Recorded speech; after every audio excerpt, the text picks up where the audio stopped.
በምን ጣጣት እኮ ዲግሪ ያላችሁ እናንተ ናችሁ። አሁን ለማንኛውም ትሄዳለህ አትሄድም? እሷ አላውራት ነው የምፈልገው እኔ። ስሚ ተረጋጊ። አፍሽን ትከፍሺ አይደለም የመጣሁት።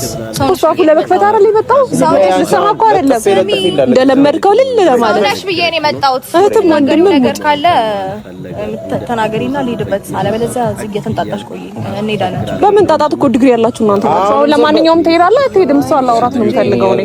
እሺ እሺ ስለ ስርዓት ባለው መልኩ ሂድ። ጠብቀኝሽ ሂድልህ ነው የርጎዝም አንቺ ደብል ምላስ ነው እንደ ያለሽ በእናትሽ። ኧረ አንቺም አልተባለም በኢየሱስ ሰው እንዳይሰማሽ።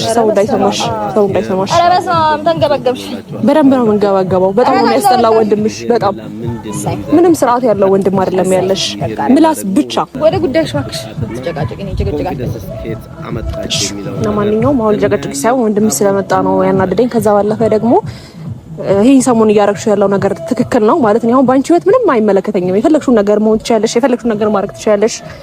ስለዚህ አይመለከተኝም። ግን ደግሞ ኖ በእኔ ሰው እየመጣሽብኝ ስላለ ነው። ገባሽ? አሁን ላውራሽ የፈለግኩት ነገር አሁን ስለ ትላንት ኦፍ ኮርስ አንዴ አዳምጪኝ።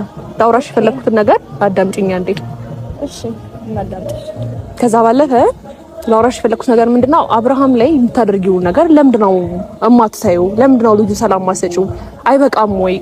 ሁሉ ጊዜ ድሮ ልክ እንደተጎዳ ሰው ሆነሽ ደካ ዛሬ ላይ በ3 ቀን 4 ቀን ለኢሮፕ የመጣ ሰው እንደዚህ ለምትሆኚው ብቻ አሁን ስለሱ አይመለከተኝም። የራስሽን ህይወት አይመለከተኝም። ግን ቱ ዘ ፖይንት የፈለኩት ነገር አብርሃምን እያስከፋሽ ነው ያለሽው። ልጁን አይቶ መውጣት አለበት። አሁን ልጅ የምፈልገው የሚመጣው አንቺ ጋር ልጁን ፈልጎ እስከመጣ ድረስ አግኝቶሽ ሰሞኑን አይ ቲንክ ቼክ እያደረገሽ አይደለምና ተንገበገብሽ መሰለኝ። አይዞሽ እልክልሻለሁ። ወዴት ነው የምትልኪው? ወዳንቺ እየመጣ ነው ቤት እየተመላለሰ ምናምን ጫት ማታ እንዲህ እኮ ስትሆኚ አልቅሰሽ የመጣሽ አትመስይም። በጣም አፍቅረሽ እያልሽ የመጣሽው አንቺ ነሽ። አሁን ለማንኛውም ማለት ነው ወደ ገደለው ስገባ በጣም በሚገርም ምናልባት የኛውም ሰው የእጅሽ እስኪገባ ነው እንጂ ከዛ እያልሽ ታቃጥዋለሽ።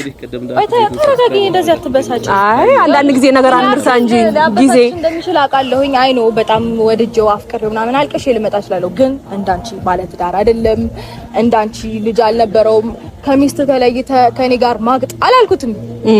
ልዩነታችን እዚህ ጋር ነው። ኤኒዌይስ ገባሽ? አይ ፍቅር ኮኔ ሳፍቅሬው ነው። አንቺ ያለሽ አንዴ ለገንዘብ ለ3 ቀን ለ4 ቀን ልጥፍ ያልሽ ችግር የኔ መለጠፍ ኮኔ ሳፍቅሬው ነው። አሁን ለማንኛውም ወደዛ ልገባ አይደለም የሚፈልኩት። አንቺ ማፍቅረሽው እኔ ማፍቅር ያዘኛው ጥቅም ፈልጌ እንዳልሆነ በጣም ግልጽ ነው። ልታማግጭ እኔማ ፍቅር ይዞኝ ክብር አይደለም በነገርሽ ላይ ፍቅር ይዞኝ ታዩ ኤኒዌይስ ያዘኝ ይዞ ነው። አሁን ለማንኛውም እኔ ከዚህኛው ጋር ተጣበቅሽ አፈቀርሽ ምናምን የፈለኩትን ነገር በራሴ ማድረግ እንደምችል ጠይቀሽ ታውቂኛለሽ። የፈለግሽው ማድረግ ትችያለሽ። አሁን ግን ምልሽ ነገር ብትሰሚ አብርሃም መጥቶ ስላንቺ መጥፎ ነገር እንዲያወራልኝ አልፈልግም። ትሰሚኛለሽ? እየመጣች እንደዚህ ሩታ ልጁን ማግኘት ነው የሚፈልገው። መጥቶ ስለሰማሁት መሰለኝ ችግሩ ይኸውልሽ በዚች በ3 ቀን ውስጥ ማለት ነው አንቺን ቼክ እንደማያደርግ ስላሳይሽ ነው። የኔ ቆንጆ ቲክቶክ ቪዲዮ አታይም እንዴ? ተንገበገብሽ። ቲክቶክ ቪዲዮ አታይም እንዴ? አብረን ነን እኮ ዩቲዩብ ላይ ነው ያልመጣነው። እየተደበረብሽ ነው አልገባሽም እንዴ? እየተደበረብሽ ነው፣ ጊዜ እያሳለፈብሽ ነው፣ እየተዝናናብሽ ኢንጆይ እያደረገብሽ ነው። ከዛ በኋላ ይዝናናብኝ። እኔ ወርጄው አፍቅሬው ከሆነ ይዝናናብኝ። ውርደትን ወደሽ ከተደፋሽ ቢርቅጡሽ አይክፋ እና አልረገጠኝም። የኔ ጌታ እሱ አልረገጠኝም። አሁን ለማንኛውም የምፈልገው ነገር አንድ ነገር ነው ላስጠነቅቅሽ የምፈልገው ወደ ፍቅራችን እንመለስ ምናምን ብሎ ሳያለቅስ ነው ቀስ ብዬ አባብዬ ከቤት ያመጣኝ ሲመለስ አንድ ላይ ነው ባክሽ ሁሉ እኔ ጋር ያለውን ትተን አንቺ ጋር ምናምን ብላ ኤኒዌይስ ልክ እንደዛ እያልሽ እንደመጣሽው ማለት ነው እንጂ አታልቅሽ እጅሽ ለማስገባት እንደሞከርሽ። ለማንኛውም አሁን ከኔውን በቃ ሩታ ካንቺ ጋር እንደዚህ ለማለት አይደለም እዚህ ድረስ የጠራውሽ እኮ አዳምጪኝ አንዴ። እዚህ ድረስ የጠራውሽ አብርሃም ቤትሽ ድረስ ሲመጣ ወይ ወጥምጥምም ካለሽ በዛም ነገር ያለው እኮ አንዴ አዳምጪኝ። ቤትሽ ሲመጣ ልጅሽን አሳይተሽ መውጣት እንደፈለግሽ ውጪ ላይ ማድረግ ትችያለሽ ባል እኮ አፉን ወጥቶ ገባሽ? ብዙ ነገር ያሳለፈ ቤት ስለሆነ እዛ ቤት ላይ ወንድ ሲያል ሊደብረው ይችላል። ከዛ ባለፈ ግን በግልጽ አማርኛ ታሪክ ግን ወደ ፍቅራችን እንመለስ ወደ ድሮ እንመለስ ይለኛ አይችልም። ችግሩ እዚህ ጋር ነው። ኤኒዌይስ ቦታሽን በደንብ እያወቅሽ ይመስለኛል። ስለዚህ ብዙ አትንገብገብ። ያንቺ ቦታ ከሚይዝ ይሻለኛል።